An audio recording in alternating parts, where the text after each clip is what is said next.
नमस्कार दोस्तों, welcome back. आप देख रहे हैं coffee with Sumit Jain and Ravinder Pancholi जी।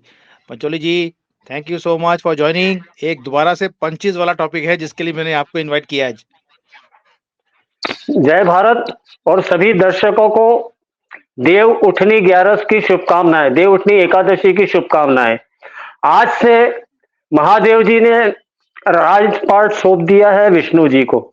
महादेव जी बेचारे भोले भाले थे, तो चालबाजी जानते नहीं थे। उन्होंने तो भस्मासुर को वरदान दे दिया था और वो उन्हीं को मारने चला आया था।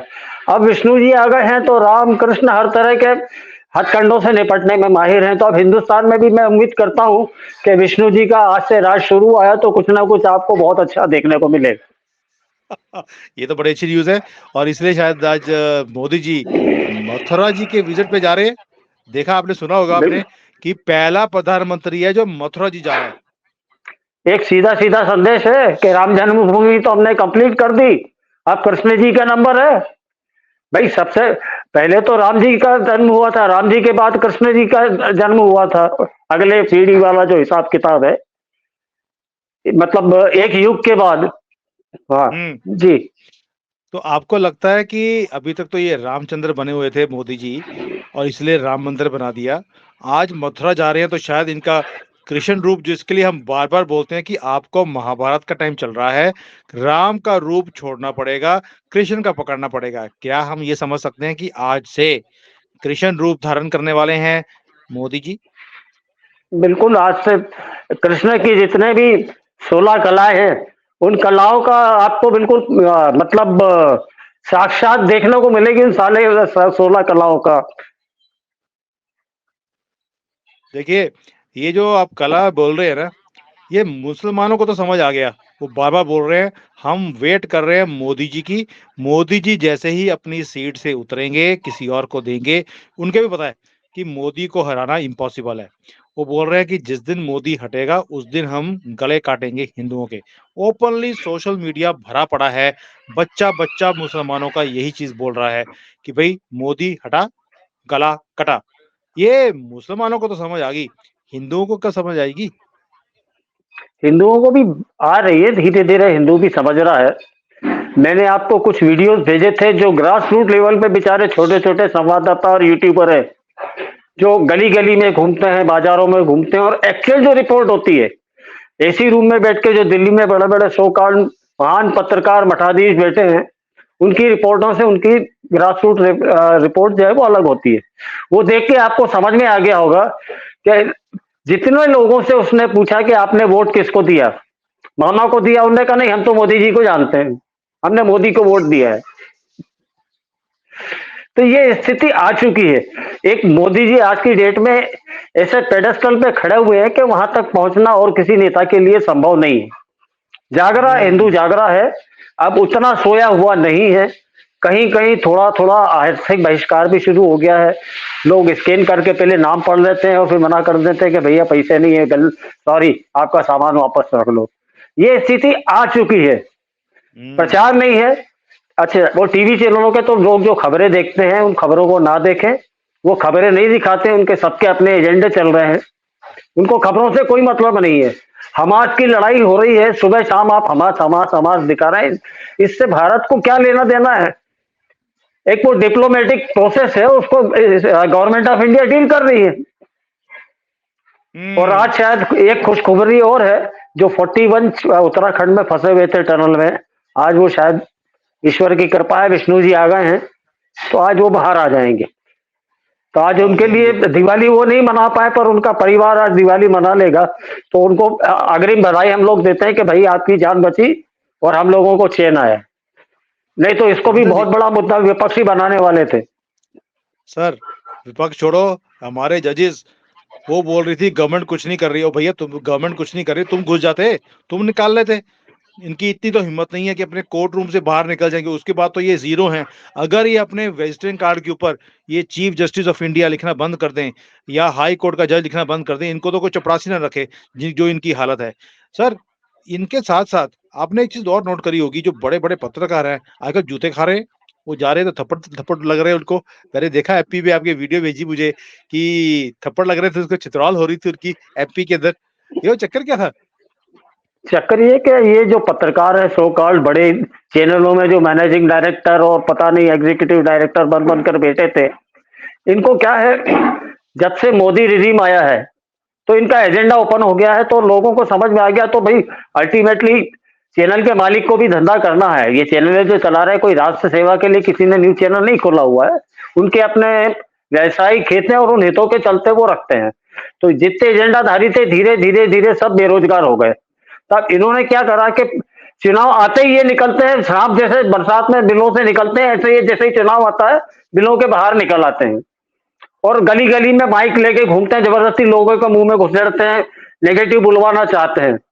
तो डिमनी में जहां से नरेंद्र सिंह तोमर चुनाव लड़ रहे हैं, एक अजीत अंजुम करके सो कॉल्ड बड़े भारी पत्रकार हैं, घोर लेफ्टिस्ट है और पहले ये रहे न्यूज 24 में 14 साल तक। इनका एक प्रोडक्शन हाउस था जिसमें राजीव शुक्ला और उनकी श्रीमती जी और ये तीनों पार्टनर थे। वहां पे न्यूज 24 में ये कई सालों तक मैनेजिंग एडिटर रहे। वहां से हटे तो इंडिया टीवी में आए, पर इंडिया टीवी में इनकी दुकान बहुत दिनों तक नहीं चली। इंडिया टीवी छोड़ने के बाद ये टीवी 9 में आए और टीवी 9 का उद्घाटन दुर्भाग्य से इनके मोदी जी ने से उन्होंने करवाया। तो मोदी जी ने ये विनोद कापड़ी जो सारे एजेंडाधारी हैं टीवी 9 में वो सब थे, तो मोदी जी की आदत मुंह पे बोलने की है। उन्होंने कहा अच्छा है आपने मेरे सारे विरोधी भर्ती कर लिए। तो टीवी चैनल के मालिक को समझ में आ गया कि मेरी दुकान बंद हो जाएगी, तो इनको उन्होंने कान पकड़ के सड़क पर खड़ा कर दिया। तो तब से ये भारी घोर और ज्यादा मोदी विरोधी हो गए। तो ये किसी महिला के मुंह में माइक घुसेड़ के नेगेटिव कुछ कहलाना चाह रहे थे, वो मतदान के लिए जा रही थी, उसके पीछे 2-3 उनके रिश्तेदार आ रहे होंगे, उनने पकड़ के इनको चपतिया दिया। कहने लगा नहीं नहीं मैं तो मतदान का पूछना। तो लोगों ने अच्छे से इनको मारा है। अब वो वीडियो चूंकि पूरा इसलिए नहीं डाला कि जो जिसने डाला है अखिलेश आनंद, वो एबीपी का रिपोर्टर है और वो भी लेफ्ट लिबरल ग्रुप का सदस्य है, तो उसने एडिट करके डाला है। तो पिटाई तो इनकी अच्छी हुई है, मतलब तशरीफ पे भी 2-4 लातें पड़ी है बढ़िया से, सही सर सलामत आ गई है, खैरियत है इनकी। सर देखो, ये आपने एक बार मुझे चीज सिखाई थी, उसका नाम था कंबल में लपेट के मारना।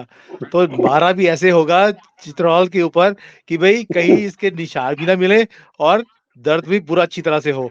और ऐसे लोगों के साथ जैसे ये अंजुम जैसे लोग हैं, ये अंजुम है कंजुम है, इनके साथ ऐसा ही होना चाहिए। और शायद ये भी जागरूकता है लोगों की कि जो लोग जाग रहे हैं कि भाई हम एंटी इंडिया के जो ये एजेंडाधारी हैं इनको अब बर्दाश्त नहीं करेंगे। एक दो तो रवीश कुमार जैसे लोग वो तो देश छोड़ के बाहर निकल ही चुके हैं। उनको मालूम है कि अब उनको जितनी गालियां यहाँ पड़ती हैं मुंह के ऊपर वो फेस नहीं कर सकते लोगों को। इनको एक्सपोज करने वाला काम जैसे आप करते हो, मैंने कि पूरे इंटरनेट के ऊपर किसी और को देखा नहीं है, इसलिए लोग आपको पसंद करते हैं और आप तो हमारे दिल में वैसे ही रहते हैं। तो पंचोली जी एक चीज बताइए, जैसे ये जैसे आपने देखा कि हिंदू जाग रहा है, हमने देखा कि कहीं मुसलमान भी जाग रहा है। अभी आपने देखा कि बड़े मुसलमान हैं जो राष्ट्रवादी बनते जा रहे हैं। आपने इंटरनेट पूरा भरा हुआ है राष्ट्रवादी बनने का। ये चेंज कैसे आया? ये कोई चेंज नहीं है, ये इनका एजेंडा है। अल तकिया जिसको बोलते हैं कि भले बन के गला काट लो। अभी तो अगर आप कट्टर बनते हैं तो आपको समाज एक्सेप्ट नहीं करता। हिंदू समाज भी अब जागृत हो गया है। तब इन्होंने कहा कि हिंदू तो एक तो क्या है, भोला है, मूर्ख है और बातें बड़ी जल्दी भूल जाता है। आपने शायद आयशा खानम शेरवानी का एक वीडियो नहीं देखा होगा, वो किसी मुस्लिमों के फंक्शन में बोल रही थी।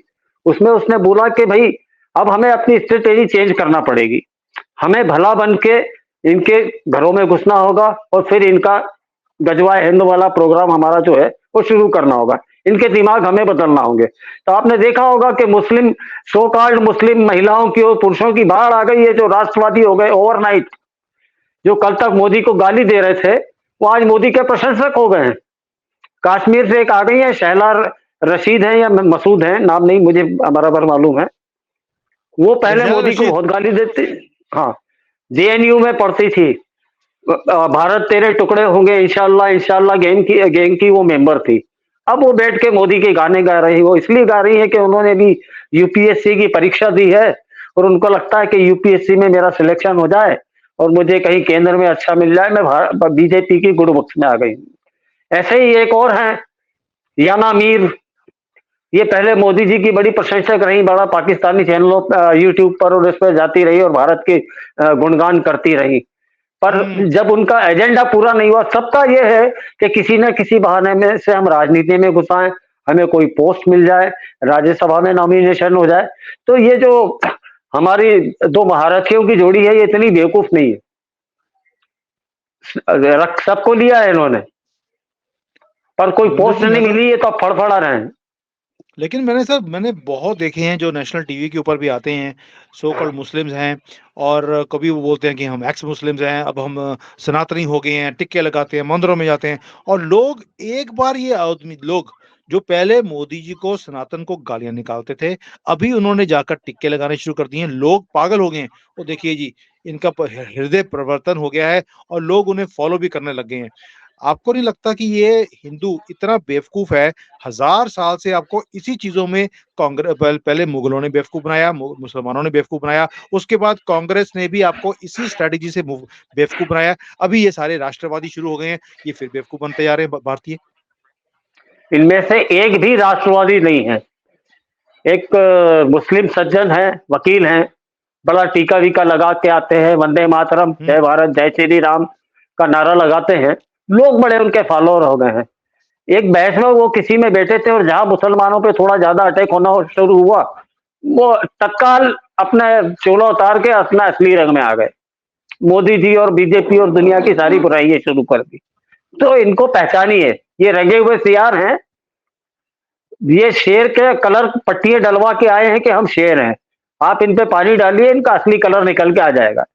इनके धर्म पे इनसे बहस करिए, इनके धर्म की इनकी आलोचना धुआंधार करिए, फिर देखिए कि अपने असली रंग में आते हैं कि नहीं आते। सर याना मीर जो और जिसकी आप बात कर रहे हो, याना मीर तो इतनी तारीफें करती थी और अभी वो आरजू जी के चैनल के ऊपर आई और जैसे उन्होंने बोला कि हमारे साथ ये होता है, वो होता है, हमें साड़ी डालने के लिए बोला जाता है, हमें अपनी बल्कि ऐसी-ऐसी बातें बोली कि इवन मुस्लिम वर्ल्ड को भी बाहर आना पड़ा, जो ये मौलवी थे। पहली बार मैंने देखा कि उसके अगेंस्ट मौलवी बाहर आ रहा है कि भैया जो ये बोल रही है, गलत बोल रही है। याना मीर ने अपना असली रंग दिखा दिया कि ये सगे नहीं हो सकते भारत के भारतीयों के। ये किसी के सगे नहीं है सर। आज पहले तो इनका दूध का रिश्ता तक का ये इनका लिहाज करते थे, अब तो वो भी इन लोगों ने खत्म कर दिया है। ये सगे किसी के नहीं है। इनके दिमाग में मदरसों से कह लीजिए, इनकी जो सो कॉल्ड आसमानी किताब है, उसमें ये इस तरह से जहर भरा हुआ है कि उसको पढ़ पढ़ के ये पूरे जहरीले सांप हो गए हैं। ये काटना नहीं छोड़ेंगे। अरे हिंदू, अगर तुम सांप नहीं बन सकते हो, अरे तो इनको लाठी लेके तो घूमो, तो इन लोगों को मार सको। ये सब फर्जी हैं। और आपने जिन आरजू काजमी का नाम लिया है 2-3 साल पहले के, इनके वीडियो देख लीजिए। हिंदुस्तान को धुआंधार गालियां देती थी ये तो नोटबंदी के बाद सारे पाकिस्तानियों की आंखें खुली कि अगर हिंदुस्तानियों को हम अब पटाएंगे नहीं तो हमारा घर कैसे चलेगा। इनका दाना पानी बंद हो गया। तो जो जितने पाकिस्तानी यूट्यूबर हैं, ये सब 2016 के बाद पैदा हुए। इसके पहले तो इनकी जन्म कुंडली देखोगे तो कहीं पता ही नहीं है ये कि कौन से जन्नत में थे या कौन से दोजख में ये निवास कर रहे थे, उसका पता तो लगाए। नहीं धुरंधर जी, आपने बात तो सही कही है कि ये दोगले हैं, लेकिन ये दोगलेपन का कोई ना कोई सॉल्यूशन तो होगा। जैसे मैंने एक बार आपसे बात कर रहा था, आपने बोला था कि इन जो मुसलमान हैं, इनका सॉल्यूशन हम जैन ही कर सकते हैं। वो थोड़ा दर्शकों को बताइए कि जैन जो है वो मुसलमानों का परमानेंट इलाज कैसे कर सकते हैं? जी, देखिए जैनियों का ऐसा है, जो दिगंबर पंथ को मानने वाले हैं, उनके मंदिर के 1 से 2 किलोमीटर के दायरे में कोई मस्जिद नहीं होती है। अब वो मैंने खोजा कि भाई क्या कारण है। हमारे कई मुसलमान मित्र भी थे, तो उन्होंने कहा सर ऐसा है, हमारे इसमें ये है कि अगर हम दिगंबर मुनि को या किसी दिगंबर पुरुष को देख लें या स्त्री को देख लें, तो हमने अभी तक जितनी नमाजें पढ़ी हैं, जितना सवाब किया है, वो सब नष्ट हो जाता है।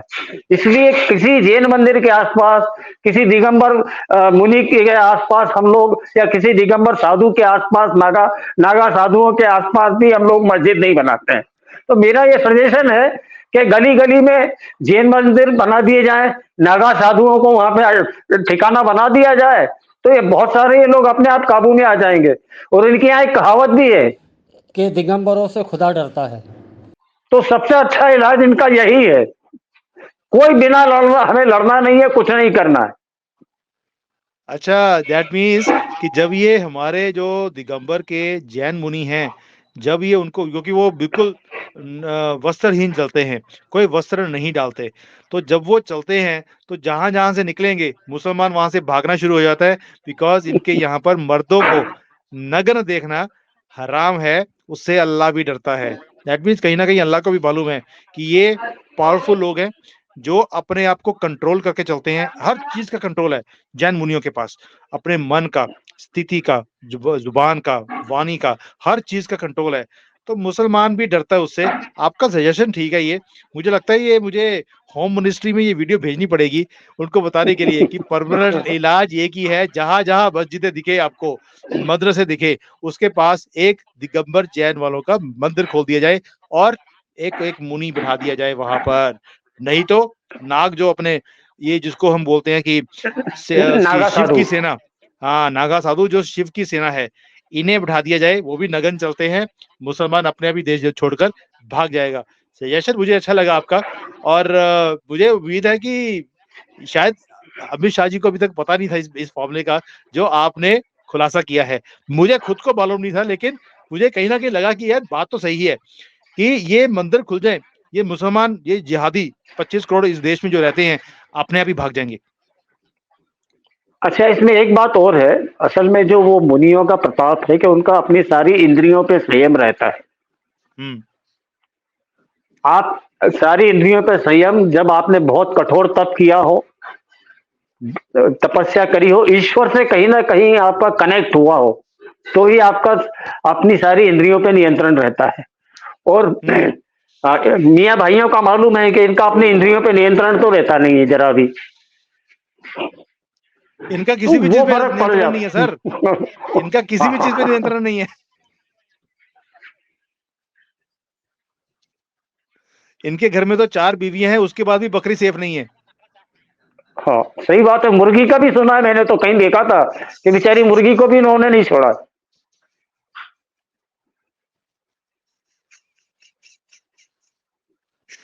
कल एक मैंने देखा पोस्ट कि जो डॉल्फिन्स होती है, पाकिस्तान के अंदर सबसे ज़्यादा डॉल्फिन्स अनसेफ है क्योंकि उनको भी छोड़ते नहीं है। इट्स अ नेशनल गेम एक तरह से। ये तो इनकी मानसिकता की हालत है, इसलिए जैन मुनियों से डरते हैं। कोई बात नहीं, ये मैं वीडियो आज आपसे भी मैं गुज़ारिश करता हूँ कि आप तो एमपी में जो आपके होम मिनिस्टर हैं, लोकल के, स्टेट के, आप जानते हैं, मिलते रहते हैं, आप उन्हें ये सजेशन ज़रूर दीजिए। मैं इधर अमित शाह जी को देता हूँ कि इनका इलाज करने के लिए पूरे देश में जो मंदिर बना रहे हैं, छोड़ दीजिए। आप जैन मंदिर बनाइए और फिर देखिए मज़ा क्या होता है। देखिए, क्या होता है, बाकी ये बिल्कुल फैक्ट है कि ये वाक़ई में जो हमारे संत लोग हैं, जो नागा बाबा हैं, जिनका अपनी इंद्रियों पे पूर्ण नियंत्रण है, उन लोगों से डरते हैं। और जिस दिन नागा साधु और दिगंबर साधु इकट्ठे होके इनके विरुद्ध खड़े हो गए, तो ये समझ लीजिए कि इनका सर्वनाश निश्चित है। हुँ।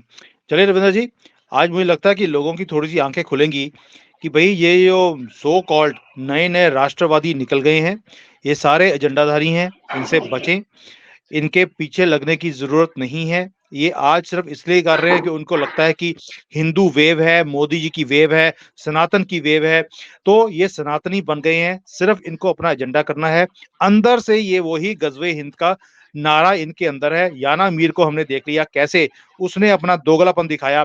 इतना मोदी जी की तारीफ़ और जैसे ही उसका एजेंडा पूरा नहीं हुआ, मोदी जी ने उसे कोई ना कोई राज्यसभा की या कोई सीट नहीं दी। उसने अपना रंग असली रंग दोबारा दिखाना शुरू कर दिया। बाकियों से भी यही होगा आपके साथ। हिंदुओं, जागो, बेवकूफ़ बनने की ज़रूरत नहीं है। जो आपकी गवर्नमेंट काम कर रही है आपके लिए, उसके पीछे लगे रहिए। कल मैंने जैसे ओवैसी का जो भाई है, उसका देखा मैंने, जैसे वो बदतमीज़ी कर रहा था, किसी की हिम्मत नहीं है, मेरे ऊपर हाथ डाल दे। दैट मीन्स ये अंदर से इतनी ज़हर लेके बैठे हुए हैं, ये सिर्फ़ वेट कर रहे हैं कि मोदी जी जाएँ और हम हिंदुओं के गले काटें। बच्चा-बच्चा सड़कों पे आके बोलता है, हम वेट कर रहे हैं मोदी, योगी के जाने की। उसके बाद हम हिंदुओं को खत्म करेंगे और यहाँ पर इस्लामिक लॉ लेकर आएँगे। क्या यही चाहते हो आप? आपकी मर्जी है। हम अपनी कोशिश जारी कर रहे हैं। पंचोली जी जितना ओपनली बोलते हैं, इतना आप भी देखते हो कोई बोलता नहीं है। इनको कोई डर नहीं है अपनी ज़िंदगी का। इनको सिर्फ़ ये है कि आपका फ्यूचर सिक्योर हो, सेफ हो और आप तरक्की वाली लाइफ़ जिएँ। बाकी मर्ज़ी आपकी है। Thank you Pancholi ji. Thank you so much. आप इतना खुल के बोलते हैं, लोग पसंद करते हैं। लोग तो आपको परशुराम की तरह बोलते हैं कि जैसे परशुराम के अंदर गुस्सा था, वैसे ही आप उसकी तरह बोलते हैं, तलवार भी वैसे ही चलाते हैं और इसलिए लोग पसंद करते हैं और ये चाहिए भी। अगर मुसलमान इतना ओपनली बोल सकता है, हम हिंदू क्यों नहीं बोलते? हम किस बात के लिए डरते हैं? ये सनातन की पावर हमारे पीछे है और जैन मुनियों का जैसे आपने बताया, उनका तप इतना ज़्यादा होता है कि मुसलमान डरता है उनसे। सो हम इसी तप पे काम करते रहेंगे, अपनी पावर को बढ़ाते रहेंगे और अपनी आवाज़ को भी और बुलंद करते रहेंगे। Thank you so much for giving us the guidance today. Thank you. जय भारत। जय Bharat. Hi there. If you liked the video, please don't forget to smash the like button, subscribe to our channel, and activate the bell icon so that you receive all notifications whenever we upload a new video. Thanks for watching.